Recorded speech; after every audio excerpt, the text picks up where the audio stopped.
Olá, seja muito bem-vindo ao Garou. No vídeo de hoje, vamos conversar um pouco sobre a história do Estado Livre do Congo e da visão colonizadora de Tintin no Congo, do quadrinista Hergé.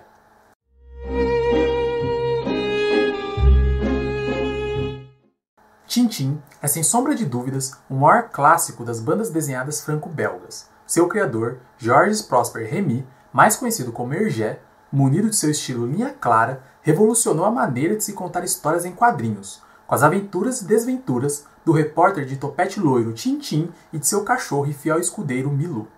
As aventuras de Tintin começaram a ser publicadas em 1929, no suplemento infantil Le Petit Vingtième, do jornal bruxelense Le XXe Siècle, que era o porta-voz da direita católica e nacionalista na Bélgica, comandada na época pelo abade Norbert Wallace. Antes de prosseguirmos, vale a pena comentar sobre o trabalho anterior de Hergé, que acabou inspirando o quadrinista na criação de Tintin. Estou falando das histórias do personagem Torto, chefe de um grupo de escoteiros. As histórias de Torto tiveram bastante influência do cinema mudo norte-americano, principalmente de toda a expressividade presente nos filmes de Charles Chaplin. Agora, voltando para Tintin, ao todo foram publicados 24 álbuns, sendo 23 de histórias e um póstumo e inacabado, chamado Tintin e a Alpha Art, mas neste vídeo nos atentaremos apenas a um deles, em especial ao segundo álbum de Tintin lançado em 1930 e intitulado Tintin no Congo. Tanto o primeiro álbum de Tintin publicado em 1929, chamado Tintin no País dos Sovietes, quanto Tintin no Congo, foram quase que encomendas feitas pelo abade Norbert Wallace, que queria no primeiro álbum denunciar o regime comunista soviético, que tanto apavorava os católicos conservadores na Europa, e no segundo, educar os leitores de seu jornal sobre os esforços e sacrifícios que os europeus estavam fazendo para levar a civilização moderna aos habitantes da África primitiva. Só mais tarde, principalmente do quinto volume de Tintin em diante, intitulado Lotus Azul, que Hergé passaria a pesquisar e estudar mais os países que retratava em suas páginas. Antes disso, principalmente em Tintin no Congo, Hergé carregava suas histórias de achismos e visões preconceituosas e racistas. Tanto que o próprio Hergé admitia em entrevistas que a criação do Congo e a representação dos negros na história se baseava no que ele ouvia falar da boca dos próprios colonialistas. Para aqueles que se interessam pela carreira do quadrinista, tanto as entrevistas que acabei de citar, quanto outros acontecimentos interessantes da vida de Hergé estão presentes no documentário Hergé, In the Shadow of Tintin, lançado em 2016.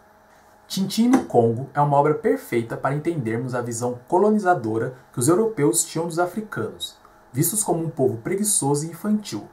Durante a história no Congo, Tintin trata os povos nativos como se fossem crianças, fazendo questão de evidenciar a superioridade do homem branco, tanto em termos tecnológicos como em termos criativos e educacionais, chegando até o ponto de transformar as terras africanas em playground de caça e abate de animais que eram propagandeados como exóticos na Europa da época. Como uma obra inserida em seu tempo, Tintin no Congo é fruto de uma visão sobre o continente africano que remonta a acontecimentos da segunda metade do século XIX, quando as teorias do darwinismo social e a busca pelo enriquecimento levaram o imperialismo europeu à pilhagem da África, em um dos maiores crimes da história da humanidade, principalmente quando olhamos para as atrocidades cometidas no Congo, que se tornou propriedade privada do rei Leopoldo II da Bélgica. Faz um tempinho que não voltamos no tempo, certo? Então, vamos voltar para o final do século XIX, quando líderes das grandes potências europeias se uniram na famosa Conferência de Berlim, de 1885, para decidir como seria a partilha e a divisão do continente africano, dando início ao que conhecemos hoje como neocolonialismo. Como desculpas para a invasão da África, os líderes europeus se valeram de justificativas humanitárias, que visavam abolir de vez a escravidão no continente e levar o cristianismo e o desenvolvimento econômico para a região, uma grande farsa utilizada para encobrir os reais interesses das potências europeias, que buscavam, na verdade, a exploração do continente, buscando matérias-primas para os esforços da Segunda Revolução Industrial.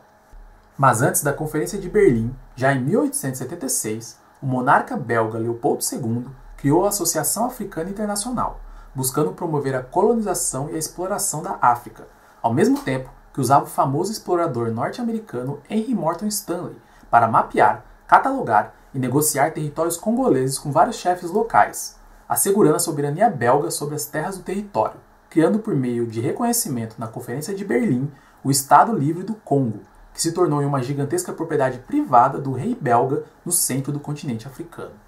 Buscando explorar o máximo de marfim e borrachas presentes em terras congolesas, Leopoldo II escravizou brutalmente a mão de obra nativa por meio de administradores locais e da temida Force Publique, um exército mercenário formado por soldados africanos mal pagos e chefiados por oficiais europeus.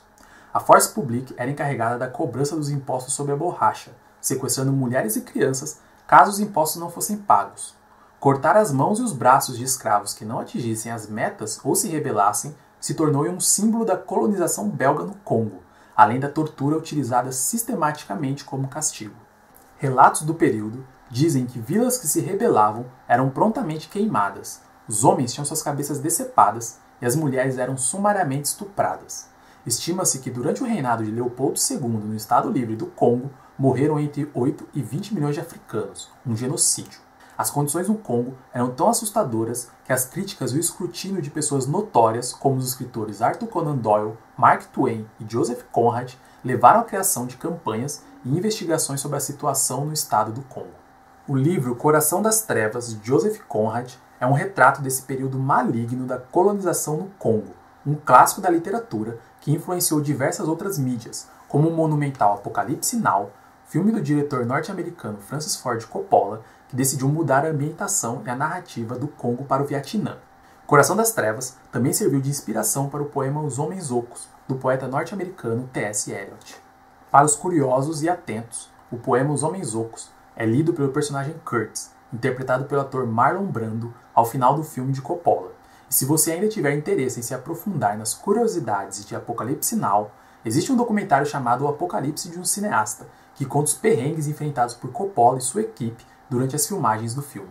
Voltando para a história do Congo, foi apenas em 1908 que o parlamento belga assumiria a administração do Estado Livre do Congo, que passaria a se chamar Congo Belga até 1960, quando o país, enfim, conquistaria sua independência nos processos de descolonização da África e da Ásia no pós-Segunda Guerra Mundial. Leopoldo II deixou como legado para o Congo apenas a destruição e foi resumido pelo escritor Mark Twain como um bode velho ganancioso, ávido, avarento e sanguinário. É nesse Congo colonizado que Tintin se aventura em 1930, vomitando preconceitos que perduram até os dias atuais. Conversar sobre Tintin no Congo e sua visão colonizadora é de suma importância, não apenas para desmistificar essa ideia ridícula que diz que não existe política nos quadrinhos, como também para analisarmos as origens de certas obras, observando seus contextos históricos, culturais, sociais e políticos. E é isso. Muito obrigado pela atenção e não se esqueça de se inscrever no canal, curtir, compartilhar, deixar um comentário aí embaixo e nos vemos numa próxima aqui no Garou.